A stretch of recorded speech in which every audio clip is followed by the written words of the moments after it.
મિત્રો સ્વાગત છે તમારું બધાનું નવા વ્લોગમાં। તો જ્યારે આપણે વ્લોગ ચાલુ કરીએ છીએ આપણે ખેતરે આવીને, તો આથી પહેલાં તમે વ્લોગ ના જોયો તો આથી પહેલાંનો આપણો વ્લોગ હતો કે આપણે નવા કૂવાનું કામ ચાલુ કર્યું છે। તમે પાછળ જોઈ શકો છો મારી બરાબર। તે કૂવાનું કામ હવે થોડા દિવસનું બાકી રહ્યું છે, જોઈ શકો છો। અહીં મોટો ટીપો થઈ ગયો છે, ગાર બારો કાઢી લીધો છે અને ફાઇનલી પાણી પણ આવી ગયું છે મારી પાછળ। તમે જોઈ શકો છો આ ગારો બધો આવી ગયો બરાબર, ભીની માટી એકદમ આવી ગઈ છે।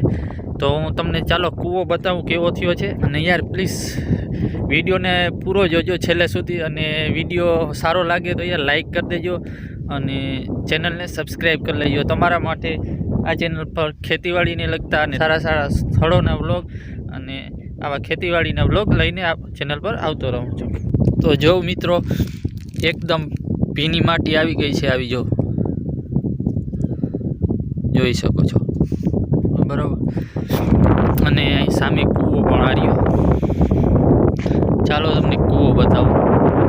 તો મિત્રો તમે જોઈ શકો છો આપણે કૂવો ગાળવાનું કામ ચાલુ છે, નીચે જોઈ શકો છો બરાબર, નીચે કામ કરે છે જોઈ શકો છો। પાણી પણ તમે જો કૂવામાં ઘણું બધું પાણી અત્યારે ભરાઈ ગયું છે, મોટર આપણે નાખી દીધી છે એટલે મોટરથી પાણી બહાર કાઢી નાખી અને એકદમ કૂવા ગાળવાનું કામ ચાલુ છે, જોઈ શકો છો આગળ।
તો મિત્રો હવે આપણે અહીંયા બરોબર જે નીચેથી બાંધવાનું છે, બાંધેલ છે, નીચેથી ઉઠમું બાંધવાનું ચાલુ કરશે એટલે જો પેલા ખાંચો લગાવે છે એટલે નીચેથી માટી કાઢી લે છે, પછી ત્યાં ડંગણા ગોઠવી દેશે। ચાલો તમને આગળ તે બતાવું છું।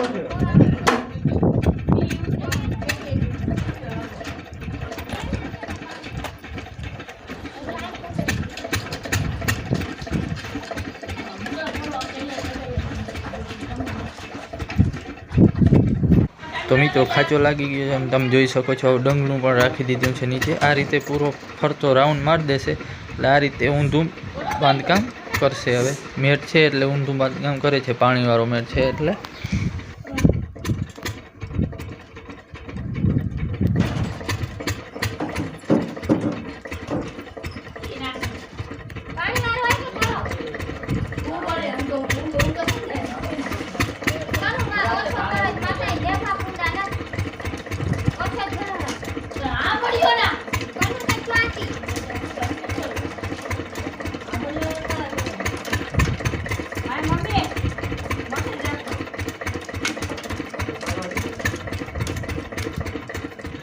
તો મિત્રો અત્યારે પડી ગઈ છે સાંજ અને આપણી વાયુ બરાબર બંધાઈ ગઈ છે કમ્પ્લીટ, હજી ગાળવાની થોડીક નીચે બાકી છે। તમે જોઈ શકો છો પાણી આવી ગયું છે એકદમ મીઠું,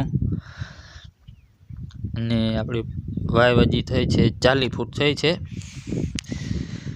જો બાકી વ્યૂ જો અત્યારનો,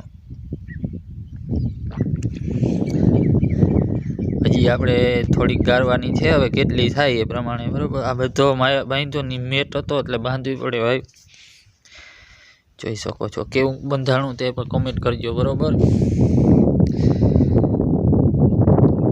જોઈ શકો છો। બાકી આ રીતે હતું વાંધો। બસ મિત્રો આજના વિડીયો માટે આટલો જ। વિડીયો સારો લાગ્યો હોય તો લાઈક કરી દેજો, ચેનલને સબસ્ક્રાઈબ કરી દેજો। આપણે મળીએ છીએ એક નવા વ્લોગમાં, ત્યાં સુધી જય દ્વારકાધીશ બધાને।